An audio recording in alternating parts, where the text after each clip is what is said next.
Nama saya Adrian. Saya orangnya pragmatis. Saya hanya percaya pada apa yang mata saya bisa lihat, dan tangan saya bisa sentuh. Hantu, roh, dan makhluk tak kasat mata lainnya, itu cuma cerita buat saya. Mereka itu dongeng untuk menakut-nakuti anak kecil, atau ya, topik obrolan tengah malam sama teman-teman. Saya datang ke Pontianak karena urusan bisnis. Perjalanan mendadak, jadi saya, tidak punya banyak waktu buat pesan hotel yang bagus. Teman saya merekomendasikan sebuah tempat. Katanya sih sudah tua, tapi letaknya strategis di pusat kota. Namanya Hotel.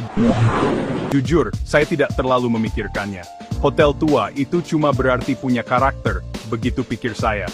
Saya capek setelah penerbangan dan cuma ingin tempat buat istirahat beberapa malam.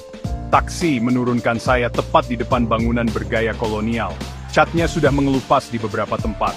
Pintu masuk utamanya terlihat sudah tidak terawat, mungkin sudah puluhan tahun. Udara di sekitar hotel terasa berat dan lembab, bahkan untuk ukuran Pontianak. Saya keluar dari mobil dan mendongak.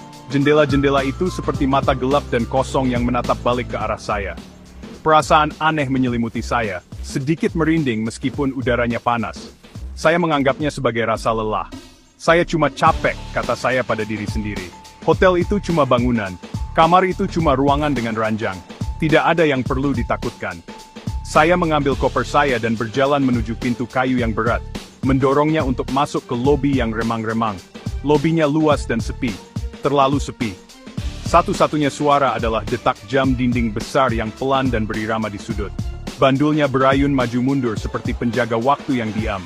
Perabotannya ditutupi kain tebal berwarna gelap, dan lapisan debu tebal sepertinya menyelimuti segalanya. Udara berbau kayu tua, lembab, dan sesuatu yang lain yang tidak bisa saya jelaskan. Baunya samar, manis, seperti bunga yang layu. Di belakang meja resepsionis kayu yang panjang, berdiri seorang lelaki tua. Dia mendongak menatap saya dengan mata yang sepertinya menyimpan banyak cerita. Dia nyaris tidak tersenyum saat saya mendekat, wajahnya tanpa ekspresi. Dia satu-satunya orang yang saya lihat di ruangan yang luas dan kosong itu. Saya bilang padanya saya butuh kamar untuk 3 malam. Dia mengangguk pelan, gerakannya sengaja, dan tidak tergesa-gesa. Dia tidak menanyakan reservasi saya. Dia hanya mengambil kunci besar berukir dari gantungan di belakangnya. Kunci itu punya gantungan kuningan berat yang menempel padanya. Di gantungan itu terukir angka 404. Lantai 4, katanya, suaranya serak, seperti daun kering yang bergesekan di jalan. Liftnya rusak. Kamu harus lewat tangga. Dia menunjuk ke arah tangga gelap di ujung lobi. Saya mengambil kuncinya, logamnya yang dingin mengirimkan sensasi aneh lagi di tangan saya. Saya berterima kasih padanya dan berjalan menuju tangga. Langkah kaki saya bergema keras di lobi yang sunyi, merasakan tatapannya di punggung saya sepanjang waktu. Perjalanan menaiki tangga terasa lebih panjang dari yang seharusnya. Udara semakin dingin di setiap lantai yang saya naiki. Dinding-dindingnya dipenuhi lukisan-lukisan tua, potret orang-orang dengan wajah tegang dan mata gelap, yang seolah mengikuti setiap gerak-gerik saya. Karpet di tangga sudah usang dan pudar, meredam langkah kaki saya dan menciptakan keheningan yang menyeramkan. Tidak ada tamu lain, tidak ada suara kehidupan dari kamar-kamar yang saya lewati. Hotel ini terasa sepi, seperti peninggalan yang dilupakan waktu. Akhirnya saya sampai di lantai 4, napas saya terengah-engah. Lorongnya panjang dan sempit, diterangi oleh satu-satunya lampu yang berkedip-kedip, yang menciptakan bayangan panjang dan menari-nari di dinding. Ini membuat koridor terlihat aneh dan tidak nyaman. Kamar saya, nomor 404, berada di ujung lorong.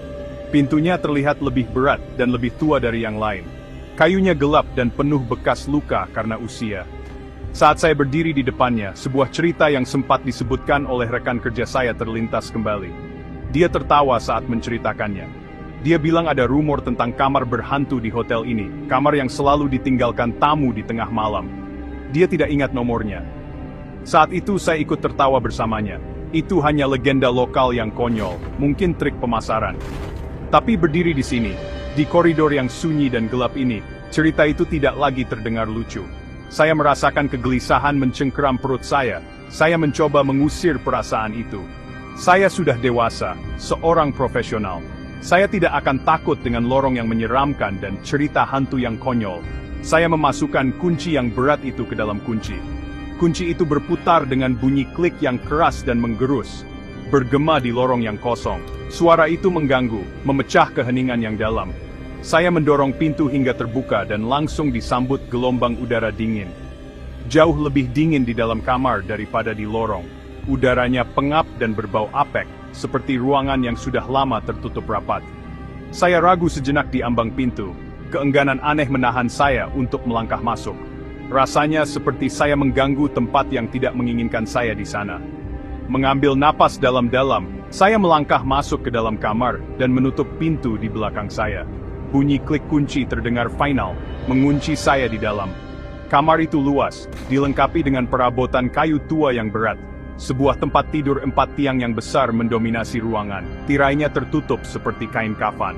Sebuah lemari pakaian tinggi berdiri di salah satu dinding, dan meja rias dengan cermin oval besar menghadap tempat tidur. Semuanya bersih, namun terasa tidak terpakai. Saya menjatuhkan koper saya ke lantai dan berjalan ke jendela. Saya menarik tirai tebal dan berat, berharap bisa membiarkan cahaya dan udara masuk. Tapi jendela itu tertutup rapat oleh karat dan usia, tidak mau bergerak. Saya terjebak di kamar yang dingin dan sunyi ini. Saya memutuskan mandi air panas akan membantu saya rileks dan menghilangkan rasa lelah serta perasaan aneh. Kamar mandinya kuno, dengan ubin putih retak dan kepala shower berkarat. Saat saya menyalakan air, suara dentuman keras menggema melalui pipa. Air yang keluar suam-suam kuku, tapi harus cukup. Saya berdiri di bawah aliran air yang lemah, mencoba menjernihkan pikiran. Saat itulah saya mendengarnya untuk pertama kalinya. Itu suara yang lembut, hampir tak terdengar. Sebuah bisikan. Sangat samar sampai saya pikir saya hanya membayangkannya. Mungkin hanya suara air atau bangunan tua yang berderit. Saya mematikan shower dan berdiri diam, mendengarkan. Senyap. Tidak ada apa-apa selain tetesan air dari kepala shower. Saya pasti membayangkannya. Saya menggelengkan kepala, kesal pada diri sendiri karena membiarkan suasana menyeramkan hotel memengaruhi saya. Saya mengeringkan badan dan kembali ke kamar utama. Udara masih dingin. Saya berganti piyama dan memutuskan untuk membongkar pakaian saya. Saya berjalan ke lemari kayu besar dan menarik pintu-pintunya yang berat. Pintu-pintu itu berderit terbuka, menampakkan ruang gelap kosong yang berbau kamper dan debu. Saat saya mulai menggantung ke meja saya mendengar bisikan itu lagi. Kali ini, lebih jelas. Kedengarannya seperti suara wanita, lembut dan sedih. Sepertinya datang dari tepat di belakang saya. Saya berbalik, jantung saya tiba-tiba berdebar kencang di dada. Kamar itu kosong. Saya benar-benar sendirian. Saya menatap setiap sudut ruangan. Mata saya melesat dari tempat tidur ke meja rias, ke pintu yang tertutup. Tidak ada siapa-siapa di sana. Halo? Saya memanggil. Suara saya sedikit bergetar. Satu-satunya jawaban adalah keheningan yang mendalam di ruangan itu. Saya merasakan hawa dingin merambat di tulang belakang saya yang tidak ada hubungannya dengan suhu. Saya mencoba menenangkan diri. Dindingnya tipis. Mungkin saya mendengar seseorang di kamar sebelah. Tapi saya belum melihat atau mendengar orang lain di lantai ini. Hotel itu terasa benar-benar sepi. Saya membiarkan imajinasi saya berjalan liar. Saya dengan cepat selesai membongkar barang, mencoba membuat suara sebanyak mungkin untuk mengisi keheningan yang menindas. Saya membanting pintu lemari hingga tertutup dan menyalakan televisi kecil di meja rias. Layar berkedip hidup, tapi hanya ada statis. Saya mencoba mengganti saluran, tapi setiap saluran hanya layar salju hitam putih yang berdengung. Suara desisan statis entah bagaimana lebih mengganggu daripada keheningan. Saya mematikannya. Saat saya melakukannya, mata saya menangkap pantulan saya di layar gelap. Untuk sepersekian detik, saya melihat sesuatu yang lain. Sebuah bayangan. Itu berdiri di belakang saya dalam pantulan. Bentuk tinggi dan gelap. Saya menoleh dengan cepat.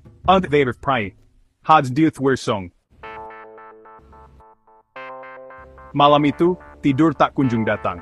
Aku berbaring di ranjang 4 tiang yang besar, menatap kanopi di atasku. Setiap suara kecil dari hotel tua itu seolah membesar dalam kegelapan. Derit lantai kayu, rintihan struktur bangunan tua itu, gemuruh guntur yang jauh. Aku tak bisa menghilangkan bayangan yang kulihat di layar televisi.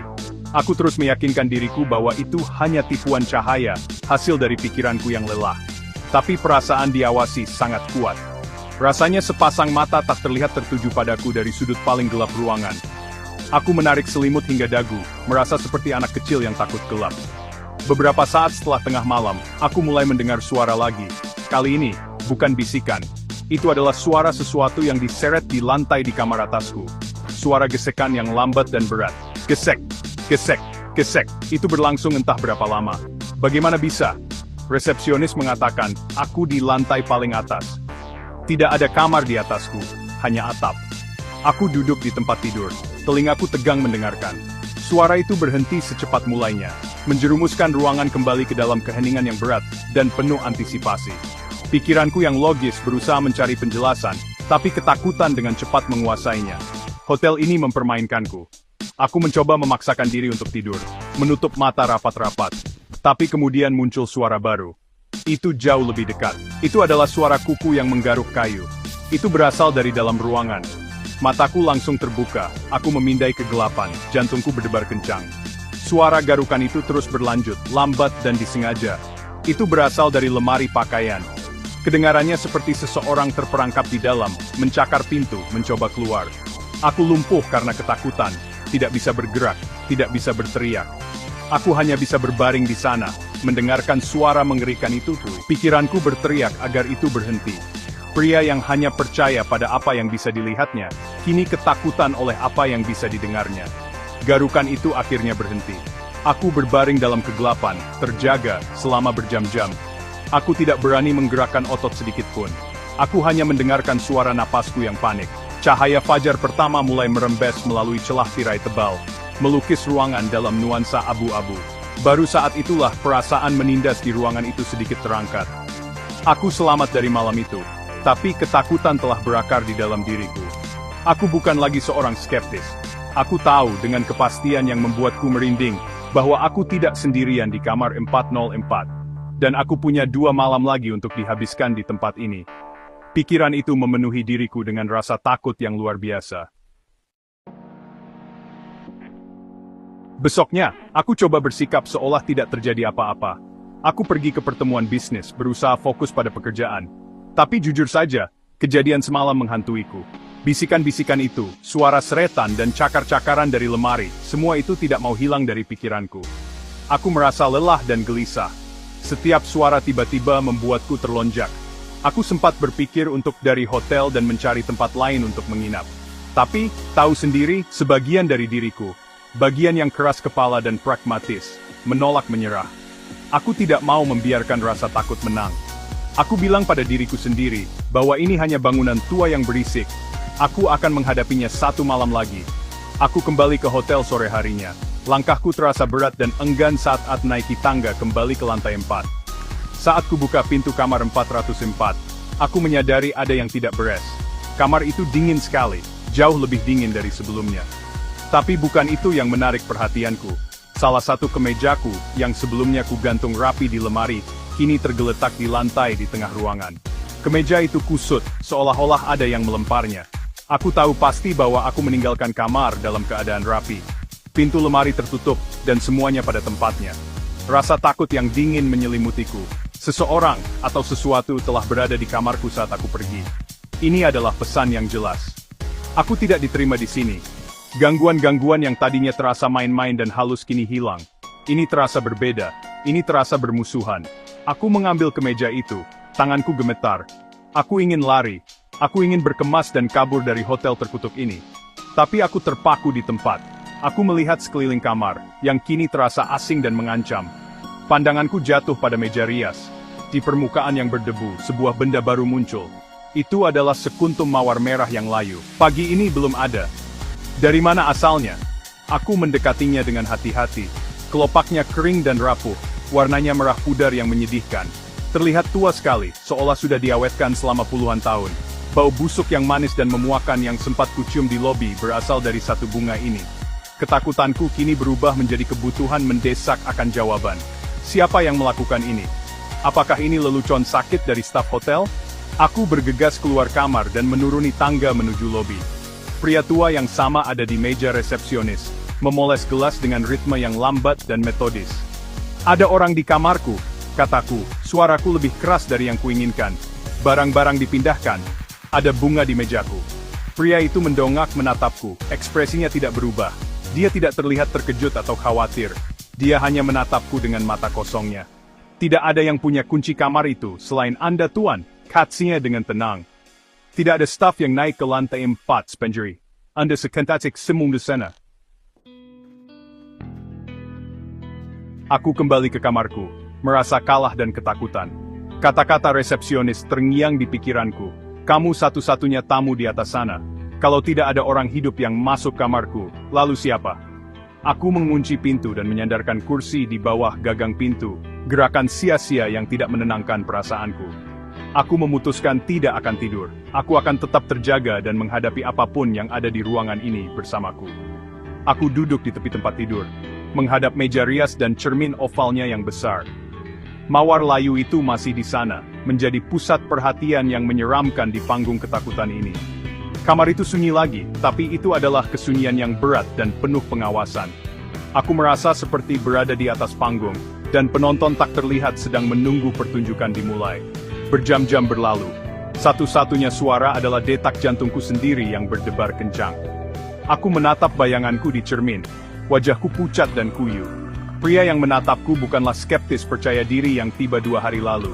Dia adalah pria di ambang kehancuran. Aku pasti mulai mengantuk, kelopak mataku berat karena kelelahan. Kepalaku terkulai sesaat. Ketika aku mengangkatnya lagi, aku melihatnya. Dia ada di cermin. Dia berdiri tepat di belakang bayanganku. Seorang wanita. Dia pucat dengan rambut panjang gelap yang menutupi sebagian wajahnya. Dia mengenakan gaun putih kuno, kotor dan robek di bagian tepinya. Matanya gelap, cekungan kosong penuh kesedihan dan kemarahan. Aku tidak bisa bernapas. Aku tidak bisa bergerak. Darahku dingin. Aku sedang menatap hantu. Dia senyata bayanganku sendiri. Aku ingin berbalik, untuk melihat apakah dia secara fisik ada di ruangan di belakangku. Tapi aku lumpuh karena ketakutan. Aku hanya bisa menatap cermin pada bayangan hantunya. Dia perlahan mengangkat tangan, jari-jarinya panjang dan pucat. Dia mengulurkan tangan ke arah bayanganku, seolah ingin menyentuh bahuku. Wajahnya adalah topeng kesedihan yang mendalam. Sebuah air mata tunggal, hitam seperti tinta, mengalir di pipinya yang pucat. Bibirnya terbuka, dan meskipun tidak ada suara yang keluar, aku bisa membaca kata yang dia bentuk, tolong. Pemandangan itu memutus kelumpuhanku. Aku merangkak mundur dari tempat tidur, tersandung dan jatuh ke lantai. Aku merangkak mundur sampai punggungku menabrak dinding terjauh. Mataku tidak pernah lepas dari cermin. Tapi dia sudah pergi. Cermin sekarang hanya menunjukkan ruangan kosong dan wajahku sendiri yang ketakutan menatap kembali. Apakah dia nyata? Apakah aku membayangkannya? Tidak. Itu terlalu jelas, terlalu detail. Aku telah melihatnya. Hantu kamar 404 adalah seorang wanita sedih berbaju putih. Dan dia telah meminta bantuanku. Ketakutan itu masih ada, simpul dingin dan keras di perutku. Tapi sekarang bercampur sesuatu yang lain. Siap. Dan rasa ingin tahu yang menakutkan. Siapa dia? Dan apa yang ingin getisi? Sisa malam itu aku habiskan meringkuk di sudut kamar. Punggungku menempel ke dinding, mengawasi pintu dan cermin. Tidur itu mustahil. Bayangan wanita itu terbakar di benakku. Matanya yang sedih, permohonannya yang tanpa suara untuk meminta bantuan. Dengan cahaya fajar pertama, aku tahu aku tidak bisa tinggal di kamar itu lebih lama lagi. Tapi aku juga tahu aku tidak bisa begitu saja pergi. Permohonannya telah mengubah segalanya. Aku bukan lagi hanya korban dari hantu. Aku merasa seperti aku telah menjadi bagian dari ceritanya. Aku harus tahu siapa dia. Aku harus mengerti apa yang telah terjadi di kamar ini. Ketakutanku masih sangat besar. Tapi sebuah tekad baru terbentuk di dalamnya. Aku perlu mencari tahu kebenarannya. Aku turun ke lobi lagi, bertekad untuk mendapatkan jawaban. Resepsionis tua itu ada di sana, seperti biasa, berdiri seperti patung di belakang mejanya. Kali ini, pendekatanku berbeda. Aku tidak marah atau menuntut. Aku tenang, suaraku nyaris berbisik. Tolong, aku memulai, suaraku bergetar. Ceritakan padaku tentang kamar 404. Ceritakan padaku tentang wanita itu. Pria tua itu berhenti mengelap. Dia menatapku lama sekali, tatapannya seolah menembusku. Dia menghela napas, suara yang panjang dan lelah. Sepertinya waktu untuk menyangkal sudah berakhir. Dia pernah melihat tatapan di mataku sebelumnya. Dia tahu aku telah melihatnya. Dia memberi isyarat, agar aku duduk di salah satu kursi lobi yang berdebu. Dia kemudian mulai menceritakan kisahnya. Namanya Johan, dan dia telah bekerja di hotel itu selama lebih dari 50 tahun. Dia menceritakan tentang seorang wanita muda bernama Melati, yang pernah menginap di kamar itu dulu, pada tahun 70-an. Dia menunggu kekasihnya, seorang pelaut yang telah berjanji akan kembali ke Pontianak dan menikahinya. Dia menunggu berminggu-minggu, tapi dia tidak pernah datang. Dia akan duduk di meja rias berjam-jam, menatap bayangannya, menunggu. Suatu hari, berita datang bahwa kapalnya hilang di laut. Patah hati dan ditinggalkan, Melati mengakhiri hidupnya sendiri di kamar itu. Dia menggantung dirinya dari kanopi tempat tidur berkanopi. Kisah itu membuatku merinding. Wanita sedih di cermin itu adalah Melati. Rohnya terperangkap di kamar itu, selamanya menunggu kekasih yang tidak akan pernah kembali. Dia tidak pernah menyakiti siapapun, kata Johan. Suaranya lembut penuh kasihan. Dia hanya kesepian. Terkadang dia menampakkan diri kepada tamu. Dia mencari seseorang untuk mendengarkan. Seseorang untuk memahami kesedihannya. Kebanyakan orang hanya lari ketakutan. Dia menatapku. Tapi kamu terlihat berbeda. Kamu melihat kesedihannya kan? Aku mengangguk, tidak bisa bicara. Aku akhirnya mengerti. Bisikan-bisikan dinginnya, mawar yang layu, itu semua dia mencoba mengkomunikasikan kesedihan abadinya. Aku merasa sangat sedih untuk Melati. Kesendiriannya yang abadi adalah tragedi yang jauh lebih menakutkan daripada cerita hantu manapun. Aku memutuskan harus melakukan sesuatu. Aku tidak bisa membiarkannya begitu saja. Aku bertanya pada Johan, apakah ada barang peninggalannya, benda apapun yang bisa aku lihat. Dia berpikir sejenak, lalu mengangguk pelan. Dia membawaku pergi dari meja resepsionis, menyusuri koridor gelap di belakangnya, yang belum pernah aku perhatikan sebelumnya. Dia membuka kunci pintu berat yang menuju ke gudang berdebu. Udara pekat dengan bau kertas tua dan kenangan yang terlupakan. Di sudut, di bawah kain putih, ada peti kayu kecil yang terkunci. Johan membuka peti itu dengan kunci kecil yang berkarat. Di dalamnya tergeletak di atas beludru pudar, ada barang-barang Melati, ada tumpukan surat, diikat dengan pita, ada beberapa perhiasan sederhana, dan ada foto hitam putih kecil. Johan menyerahkannya kepadaku. Foto itu menunjukkan seorang wanita muda yang cantik dan tersenyum dengan mata yang ramah dan rambut hitam panjang. Itu dia. Itu Melati. Tapi bukan hantu yang sedih dari cermin. Ini adalah wanita yang dia alami dalam hidup. Penuh harapan dan cinta. Melihat wajahnya yang bahagia, hatiku sakit untuknya. Ini adalah wanita yang telah menunggu lebih dari 50 tahun. Di sebelahnya dalam foto itu ada seorang pemuda berseragam pelaut. Dia tampan, dengan senyum percaya diri. Dia merangkulnya. Ini pasti kekasih yang dia tunggu. Aku membalik foto itu. Di belakangnya, ada tulisan. Tinta pudar mengeja nama mereka, Melati and Banyu. Dan di bawahnya, tanggal 972. Banyu. Itu namanya. Dia adalah pria yang tidak pernah kembali. Aku menatap Johan.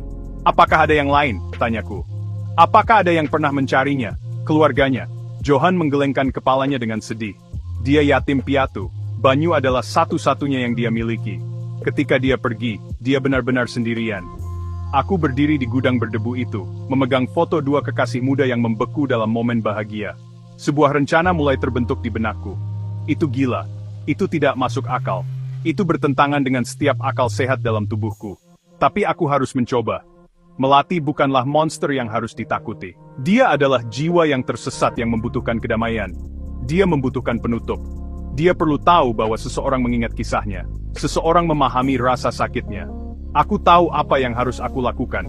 Aku akan menghabiskan satu malam terakhir di kamar 404. Tapi kali ini, aku tidak akan menjadi tawanan ketakutan. Aku akan menjadi tamu dengan tujuan. Malam itu, aku kembali ke kamar 404 dengan foto di tanganku. Kamar itu dingin, seperti biasa, tapi aku tidak lagi takut.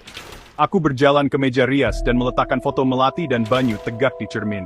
Aku duduk di kursi yang sama tempat Melati pasti duduk berjam-jam, dan aku menunggu. Aku tidak berbicara. Aku hanya duduk di sana, melihat foto itu, memikirkan ceritanya. Aku menawarkan persahabatan diamku padanya, menjadi saksi penantian panjangnya. Jam terus berdetak. Kamar tetap sunyi. Tidak ada bisikan, tidak ada suara goresan, tidak ada kejadian aneh. Hanya ada kedamaian yang mendalam. Saat bulan naik tinggi di langit, aku merasakan suhu di kamar tiba-tiba turun. Aku melihat ke cermin. Dia ada di sana. Hantu Melati berdiri di belakang bayanganku, sama seperti sebelumnya. Dia melihat foto dirinya dan Banyu. Bentuk hantunya tampak gemetar. Wajahnya yang tadinya topeng kesedihan, kini menunjukkan kilasan sesuatu yang lain. Pengenalan. Desahan lembut yang menyayat hati seolah memenuhi ruangan. Itu adalah suara rasa sakit dan kelegaan. Aku menoleh perlahan. Dan untuk pertama kalinya aku melihatnya bukan hanya di cermin, tapi di ruangan itu sendiri. Sosok samar, tembus pandang berdiri di dekat tempat tidur. Dia tidak akan kembali melatih, bisikku. Sudah waktunya untuk beristirahat. Bentuknya berkedip. Dia menatapku, dan sesaat aku melihat senyum samar di bibirnya. Senyum terima kasih. Kemudian, bayangannya mulai memudar, seperti asap yang terbawa angin sepoi-sepoi. Dia larut ke udara, hanya menyisakan keheningan dingin di ruangan itu. Beban menekan yang memenuhi ruangan itu telah hilang. Udara terasa lebih ringan, lebih bersih. Dia bebas. Aku menghela napas yang tidak kusadari telah kutahan. Aku telah melakukannya. Aku telah membantunya menemukan kedamaian. Aku merasakan kelegaan dan kepuasan. Aku telah menghadapi hantu kamar 404 dan selamat. Aku telah membantu jiwa yang tersesat. Perjalananku yang aneh dan menakutkan akhirnya berakhir. Aku merasakan sebuah tangan di bahuku. Dingin. Lebih dingin dari es. Aku membeku. Melati sudah pergi. Siapa ini? Aku perlahan mengangkat mataku ke cermin. Di belakangku berdiri sesosok. Itu bukan wanita yang sedih. Itu seorang pria. Seorang pria dengan seragam pelaut yang kompang camping dan basah. Kulitnya abu-abu dan bengkak. Matanya adalah bola putih kosong, dan air laut menetes dari rambutnya ke bahuku. Bibirnya, biru dan bengkak, melengkung menjadi senyum mengerikan, memperlihatkan gigi yang patah dan bernoda rumput laut. Dia mendekat ke telingaku, suaranya serak seperti air yang memenuhi paru-paru orang yang tenggelam. Terima kasih, bisiknya. Dia selalu sangat berisik. Sekarang, kita akhirnya bisa sendirian.